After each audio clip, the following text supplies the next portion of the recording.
श्रोताओं, आज विश्व होम्योपैथी दिवस है और होम्योपैथ का चिकित्सा विज्ञान के क्षेत्र में बहुत बड़ा योगदान है। बहुत ही पुराना इसका इतिहास भी रहा है। तो होम्योपैथिक दिवस के इस अवसर पर होम्योपैथ के संबंध में विस्तार से जानकारी के लिए हमने आमंत्रित किया है हमारे अंचल के होम्योपैथी विशेषज्ञ डॉक्टर सागर हेलोडे साहब को। डॉक्टर साहब, इस कार्यक्रम में आपका बहुत बहुत स्वागत है। जी, थैंक यू, धन्यवाद जी। मैं आकाशवाणी का बहुत शुक्रगुजार हूं कि आज के दिन उन्होंने स्टूडियो में मुझे आमंत्रित किया। आज हैनीमैन जी का 170वां जन्मदिन होगा। डॉक्टर साहब, सबसे पहले तो हम आपसे ये जानना चाहेंगे कि होम्योपैथी का जो इतिहास है उसके बारे में हमारे श्रोताओं को क्या बताना चाहेंगे? जी, डॉक्टर सैमुअल हैनीमैन का पूरा नाम क्रिश्चियन फ्रेडरिक सैमुअल हैनीमैन था और उनका जन्म सन 1755 में हुआ 10 अप्रैल के दिन। और उनके फादर जो थे वो एक चीनी मिट्टी के ऊपर पेंट करते थे, एक चित्रकार थे और बड़ी गरीब परिस्थिति में जो है उनका भरण पोषण चल रहा था, पर बहुत ही प्रतिभाशाली के धनी। और कहा जाता है कि उन्होंने 17 भाषाओं पे उन्होंने अपना वर्चस्व कायम किया था और 1779 में उन्होंने डॉक्टरेट ली। उनको शुरू से ही चिकित्सा के ऊपर बहुत ज्यादा रुझान था। केमिस्ट्री, फिजियोलॉजी, फिलोसॉफी, इन सभी सब्जेक्ट्स पे उनकी बड़ी अच्छी पकड़ थी। और 1781 में उन्होंने प्रैक्टिस चालू की गांव में, लेकिन 4 साल से प्रैक्टिस की। 84 में उन्होंने प्रैक्टिस छोड़ भी दी।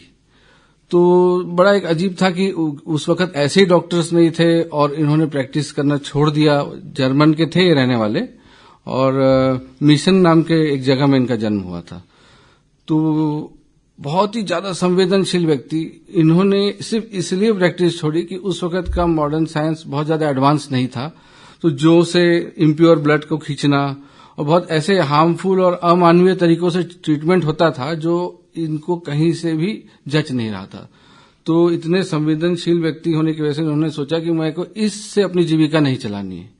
जबकि उनकी मैरिज हो चुकी थी, उनके 11 बच्चे थे, फिर भी उन्होंने निडरता से इस गलत काम को नहीं करके मैं अपने एज ए ट्रांसलेटर अपना जीवन यापन करूंगा। और उन्होंने ये एक कुलीन की मटेरिया मेडिका पढ़ते वक्त ट्रांसलेशन में एक लाइन पढ़ी कि सिंकोना बार के अर्क को अगर हम क्रूड फॉर्म में पिएंगे तो मलेरिया के जैसे लक्षण हमारे शरीर में पैदा होंगे, और अगर उसी को हमने टॉक्सिसिटी हटा दी और पोटेंटाइज करके पिया तो ये लक्षण चले जाएंगे।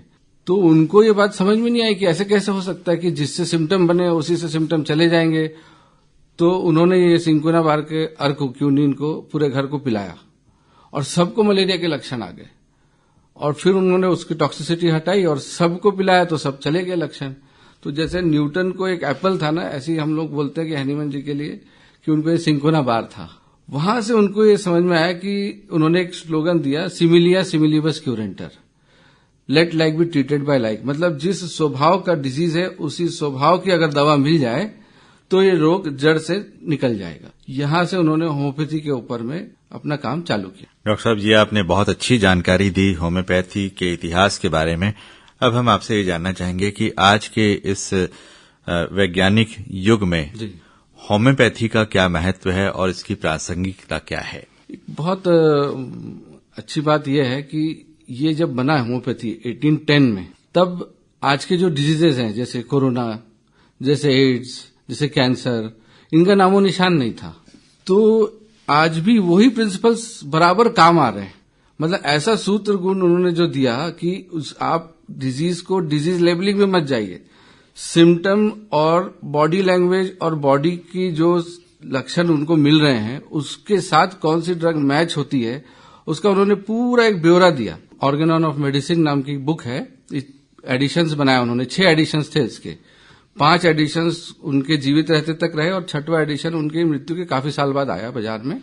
उन्होंने ये पहला साइंस था जो ह्यूमन प्रूविंग पे था, क्योंकि सारे जो होते हैं प्रूविंग्स वो गिनी पिग पे होते हैं, तो उनके मेंटल अवस्था को इसमें नोट नहीं होता। तो एक डे बुक होती है जो भी प्रूविंग होती है, तो जैसे जैसे दवाइयां दी जाती थी वैसे वैसे पर डे के लक्षण उसको नोट करते थे। इसके आधार पे उन्होंने एक सिस्टम बनाया कि हमको किस सिम्टम को प्रायोरिटी देनी है। तो उन्होंने बॉडी को 3 भाग में बांटा, माइंड, बॉडी एंड सोल। तो माइंड के सिम्टम को हायरार्की दिया ऊपर की तरफ में, उसके बाद बॉडी के, उसके बाद उसके जनरल सिम्टम्स के। तो इस तरह से जो है उन्होंने पूरा पर्सन एज ए होल मतलब होलिस्टिक अप्रोच दिया, जो आज के संदर्भ में इतना ज्यादा सही है क्योंकि फिजिशियन आज के डेट में मॉडर्न एरा में पूरा पैथोलॉजी बेस्ड हो गए। अब इतनी ज्यादा ट्रीटमेंट हो जाती है और पेशेंट का मेंटल अवस्था उतना बिगड़ता जाता है, तो इसका कोई सामंजस्य ऐसा कोई लिटरेचर बाजार में था ही नहीं।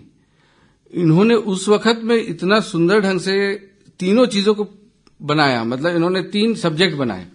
एक तो मैट्रेमेडिका जिसमें पूरी प्रूविंग हुई, सारी दवाइयों की संबंधित जानकारी। एक रेपर्टरी बनाया जिसमें उन्होंने हायरार्की दी कि पहले आपको मेंटल सिम्टम को प्रायोरिटी देना है, फिर उसके बाद में आपको जनरल सिम्टम को देना है। जनरल बोलने से आपकी शरीर पे तासीर कैसी है, आपको किस वेदर का प्रभाव होता है, आपको खान पान में क्या पसंद आता है, किन चीजों के ऊपर आप ललायित हो जाते हैं, किन चीजों से आपको एलर्जी हो जाती है, मतलब एक पूरा होलिस्टिक अप्रोच। और थर्ड उन्होंने दिया वाइटल फोर्स, जो कि एक फिलोसॉफिकल थॉट था साइंस के अंदर में। किसी भी साइंस में फिलोसॉफी का रोल डायरेक्ट नहीं है, लेकिन इन्होंने फिलोसॉफी को बहुत महत्व दिया और महत्वता के तहत में ये बताया कि हमारे मन मस्तिष्क में जो चलता है उसका प्रभाव हमारे शरीर पे क्या होता है। इसी को उन्होंने सोल एक्सिस दिया, मतलब अंतरात्मा में क्या चलता है, उसका शरीर में क्या प्रभाव होता है और लक्षण कैसे दिखते हैं। तो ये 3 बड़ी चीजें एक साथ जब दी, तो आज के WHO के जो डेफिनेशन है, जिसमें उन्होंने पहले माइंड एंड बॉडी था, अब सोल भी जोड़ा, तो एज ए होल एक्सिस में ईज और डिजीज की डेफिनेशन आज WHO जो बोलता है वो हनीमन जी ने उस वक्त में।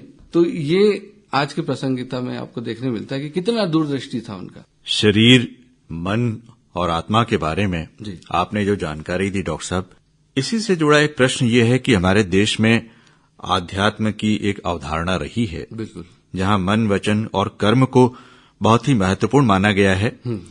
इस संदर्भ में होम्योपैथी चिकित्सा पद्धति में क्या कुछ कहा गया है? होम्योपैथी के जब उन्होंने फिलॉसफी लिखी तो उन्होंने बीमारियों को ऐसे समझाने की कोशिश की कि हमारे अंदर में लाइफस्टाइल कैसी है, हमारी एज क्या है, हम किस तरह का काम करते हैं, हैबिटेंस बोलते हैं कि कहाँ काम करते हैं, हमारे आसपास का वातावरण मतलब जीवन यापन पद्धति और परिस्थिति कैसी है, रति शक्ति मतलब जो हमारे अंदर में एज के हिसाब से सेक्सुअल चेंजेस आते हैं उस अनुसार में हमारे ऊपर होने वाले प्रभाव। तो इन चीजों को उन्होंने अपनी लाइफ के भागों में बांटा। जैसे एक एज होती है, उस एज में इसी तरह की बीमारियां होंगी। हमारे आसपास वातावरण से हमारे मन में जो प्रभाव होता है उसी के हिसाब से हमारे अंदर में बदलाव आते हैं। तो प्रभाव, आसपास के वातावरण का सामाजिक प्रभाव और जीवन व्यापन पद्धति, मतलब अभी कोई कोल माइंस में काम कर रहा है, कोई जो है हाई एल्टीट्यूड पे काम कर रहा है, उसके हिसाब से ऑक्यूपेशनल हैजार्ड्स जो बोले। आज जो हमारे अवधारणा है कि हम जो आध्यात्म की बात करते हैं, होम्योपैथी के अंदर में जब सोल एक्सिस आता है तो ये हम मॉरल इंप्रेशंस जो हम कैरी करते हैं, जो हम अपने अंदर में एक मॉरल ड्यूटीज डेवलप करते हैं कि हमको गलत काम नहीं करने हैं, लोभ, काम, वासना, इनको काबू करना है, जो हमारे आध्यात्म से चला आ रहा है। जब हम इसमें फेल होते हैं और हमारा मन उन चीजों के अंदर गुथ जाता है, उससे होने वाले मन के अंदर में तमाम अलग तरीके के डिल्यूजन्स पैदा होते हैं। ये हो जाएगा तो वो करूंगा, वो होने से वैसा करूंगा, ये जो हम अपने अंदर बुनते हैं ताना बाना, और जब नहीं होता है और उसका डिसअपॉइंटमेंट होता है तो शरीर के अंदर में बहुत ज्यादा आप देखते होंगे एंग्जाइटी, डिप्रेशन, एंगर, तमाम मतलब डेथ की वजह से होने वाली प्रॉब्लम्स। फैमिली में हम किसी से बहुत अटैच थे, अंतरात्मा से कहीं हमारे को झिझोड़ दिया, किसी ने ऐसा आरोप लगा दिया, कोई ऐसी इंसल्ट हो गई, इससे जो है ना क्रॉनिक डिजीजेस के ऊपर चले जाते हैं। क्रॉनिक डिजीजेस को होम्योपैथी में इसलिए बड़ा महत्व है। तो हम जानना चाहेंगे कि मन और आत्मा भी, जैसे कि आपने बताया कि रोगग्रस्त हो सकते हैं, जी जी जी। ऐसा होने पर होम्योपैथी चिकित्सा में निदान किस तरह से होता है? इसमें ना हम लोग बहुत डिटेल केस टेकिंग लेते हैं। मतलब क्रॉनिक केसेस के अंदर हमको 1 से सवा घंटा कभी कभी लग जाता है। मेन हमारा ध्यान रहता है कि पेशेंट की कॉन्फ्लिक्ट कहाँ है, वो किस बात में फंस गया। समझो मैं आपको एक एग्जांपल दे रहा हूं कि एक आम तौर के इंडियन लेडी है, वो बहुत सोचती कि मैं बहुत आइडियल बहू बनूंगी या आइडियल वाइफ बनूंगी।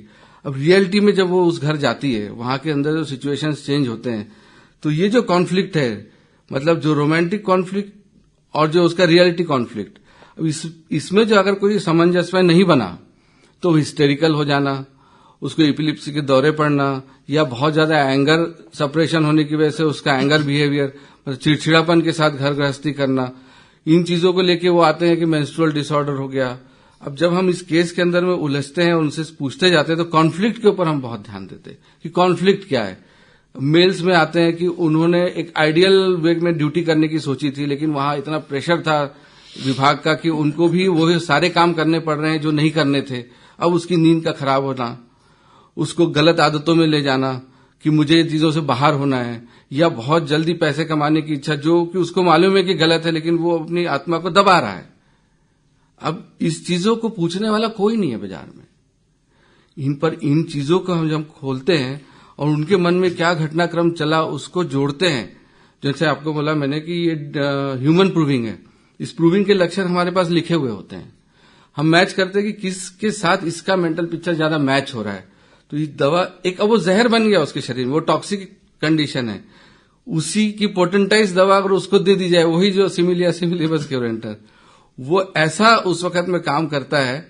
और विश्वास करिए पेशेंट रिलीज महसूस करता है, कहता है कि मुझे अच्छा लग रहा है, हल्का लग रहा है, मेरा रोग तो मुझे पता नहीं लेकिन मुझे अंदर से बड़ा अच्छा लग रहा है। तो ये होम्योपैथी का मैं बहुत बड़ा एक अलग महत्व देखता हूं कि इस तरह से ट्रीटमेंट होती है, तो बहुत अच्छा है, समाज भी सुधरता है इससे, ऐसा मैं मानता हूं। डॉक्टर साहब, आपके पास तो तरह तरह के मरीज आते हैं जी। उपचार करवाने के लिए। जी जी। अब तक आप जितने सालों से प्रैक्टिस कर रहे हैं, जी। अगर हम संक्षेप में जानना चाहेंगे तो जितनी भी शारीरिक व्याधियां, कई बार उन व्याधियों का उपचार अन्य स्थानों से कराने के बाद व्यक्ति को सफलता नहीं मिलती है, जी। और बाद में वो होम्योपैथ की शरण में जाता है। हाँ। तो आपकी सक्सेस स्टोरी में कुछ ऐसी स्टोरी हम जानना चाहेंगे जिनको आपके पास आने से सफलता मिली हो। देखो, ये बात अलग है, मैं समझ रहा हूं, लेकिन ठीक है, मेरे पास है ऐसी बहुत सी स्टोरीज है, इसमें से मैं आपको एक दो बताता हूं कि एक पेशेंट आई थी। अब आज के संदर्भ में कैंसर कितना बड़ा रोग है, कैंसर का सेल, कैंसर का कीड़ा एक बहुत बड़ा रिसर्च का मुद्दा है, लेकिन हम इसके अंदर में लेते हैं कि ग्रीफ, रिजेक्शंस, सप्रेशन, नेगेटिविटी, ये कैंसर को जन्म देती है। पेशेंट को जब हम इन चीजों पे जाते हैं, तो मैंने एक पेशेंट को पूछा था, उसने मुझे बताया था कि लेफ्ट हिप में उसको ट्यूमर बना और वो बोन कैंसर बन चुका था। डॉक्टर्स ने बोला कि इसको हम काट नहीं सकते क्योंकि ये पूरा हिस्सा पैरालाइज हो जाएगा, तो आप इसको कैरी भी नहीं कर सकते, और उतना पेन था उसको। तो मैंने उसको जब पूछा कि तुम्हारे मन में क्या है, क्या क्या चीज तुमको तकलीफ देती है, तो हम थोड़ा सा उसके अंदर में साइकोडायनामिक्स भी जाते हैं। तो उसने मुझे बोला कि लेफ्ट साइड हिप मेरे को प्रॉब्लम किया। तो हमारा कहना था कि हम हिप में मतलब बच्चे को कैरी करते हैं, माँ अक्सर गोद में लेके चलती है, तो तुमको ऐसा कौन सा जिम्मेदारी था जो तुमको कैरी करने में, गोद लेने में तकलीफ हो रहा है। तो उसने बोला कि मेरी बेटी मेरी अब 18 साल की हो गई है और उसकी शादी की उम्र हो गई है, और मेरी बेटी उसको छोटेपन में घर छोड़ के दूसरे के साथ भाग गई। तकलीफ ये हुई कि अब मामा उसको रखना नहीं चाह रहा और मेरे को ये बीमारी हो गई, मैं क्या करूंगी, अगर मैं इस डेथ कर जाती हूं तो इस बच्ची का क्या होगा। जब मैंने उसके सारे लक्षण मिलाए और जो दवा आई, और दवा देने के बाद उसका ट्यूमर का पेन कम हुआ, ट्यूमर का साइज कम हुआ, मुझे लगता है कि मेरे को इतना अच्छा लगा कि ये साइंस को मैं यहां यूज कर पाया। वो उस रिस्पॉन्सिबिलिटी से मरी जा रही थी। तो ऐसे ऐसे किस्से, ये एक मेरे लिए बड़ा किस्सा था। ऐसे तो छोटे छोटे रोज ही चलता है क्योंकि पूरा ट्रीटमेंट इसी पे बेस्ड है। डॉक्टर हेलोडी जी, आपने अपनी एक सफल कहानी में बहुत सारी बातें कह दी हैं कि आमतौर पर किसी रोग के कारण, लक्षण और उपचार की हम बात करते हैं, लेकिन आप होम्योपैथी में उसके कारणों का बहुत ही गहराई से अध्ययन करते हैं, और अध्ययन करने के बाद में उससे जुड़ी हुई तमाम चीजों का अध्ययन करने के बाद आप इस परिणाम पर पहुंचते हैं कि कौन सी दवाई इसे देनी चाहिए। अब हम आपसे अंत में ये जानना चाहेंगे कि आज की तारीख में ऐसे वे तमाम लोग जो विभिन्न तरह की शारीरिक व्याधियों का सामना करते हैं, आमतौर पर मिलने वाली दवाइयों के साइड इफेक्ट से बचने के लिए और होम्योपैथ की शरण में जाने के बाद उन्हें होम्योपैथ का भरपूर लाभ मिले, इसके लिए क्या वास्तव में बहुत पेशेंस की जरूरत है? मैं अक्सर पेशेंट को हमेशा ही बोलता हूँ, वो हमेशा पूछते हैं कितने दिन में ठीक हो जाएगा या मुझे वापस तो नहीं होगा, क्योंकि उनको ये उम्मीद रहती है कि होम्योपैथी में आए मतलब ये चीज जड़ से चली जाएगी। जड़ से जाएगी का मतलब है कि उस वक्त में जो उसको इंटरनल डिसईज हुआ था, इंटरनल प्रॉब्लम हुआ था, उसको जब हम रिमूव करते हैं, अब उसकी जिम्मेदारी कि वो वापस उस चक्र में ना फंसे। मतलब मैं साधारण तो बोलता हूं कि एक मैकेनिक के जैसा समझिए कि आप जहां फंसे हैं वो गाड़ी को रिपेयर कर दिया, अब आप रोड पे चलाएंगे कि नाली में। मतलब जब मैं इसको आपको ठीक करके दूंगा तो आप अपने अंदर बदलाव करिए, वही आप उसी तरह का जीवन जिएंगे, उसी तरह का नशा में पड़ जाएंगे, फिर वही लोभ, फिर वही काम, तो ये तो चक्र निकलेगा नहीं। तो बहुत कोशिश करता हूं कि जब आप ठीक होए तो व्यायाम है, योगा है, मेडिटेशन है, अपनी गलतियों को सुधार है, चरित्र का विकास है। जब आप ये करेंगे तभी इससे पार होंगे। कोई भी पैथी हो, अल्टीमेट सबका गोल है कि हेल्थ मिले, और हेल्थ मैं अभी भी कहता हूं कि कमानी पड़ेगी। जैसे कि विद्या कमाई जाती है, बाजार में नहीं मिलेगी, सेहत बेचने वाला कोई नहीं मिलेगा, अब वो कमाना पड़ेगा। होम्योपैथी आपको डेफिनेटली बहुत डीपर सेंस में हेल्प करेगी, लेकिन एट द एंड आपको अपनी हेल्थ की जिम्मेदारी लेनी ही पड़ेगी, इससे कोई बच नहीं सकता। तो डॉक्टर सागर हेलोडे जी, विश्व होम्योपैथी दिवस के अवसर पर हमारे श्रोताओं को बहुत सारी जानकारियां भी मिली होम्योपैथ के बारे में, और आज की तारीख में स्वस्थ रहना हर व्यक्ति चाहता है, लेकिन स्वस्थ रहने की भी कुछ शर्तें हैं। हाँ, एक तो ये कि हम व्यसनों से दूर रहें, अपनी दिनचर्या को अच्छा रखें, खान पान को संतुलित रखें, चरित्र को भी अच्छा रखें। तो इन सारी बातों पर गंभीरता से अमल करते हुए हम होम्योपैथ को अपनाएंगे तो निश्चित रूप से इसका लाभ सभी को मिलेगा। मैं भी यही उम्मीद करता हूं कि जो सुन रहे हैं इसको, कि उनको कुछ लाभ होगा होम्योपैथी डे के दिन, तो ये सफल होगा जो भी अपन आज कर रहे हैं। तो डॉक्टर सागर हेलोडे जी, इस बातचीत के लिए आपको बहुत बहुत धन्यवाद।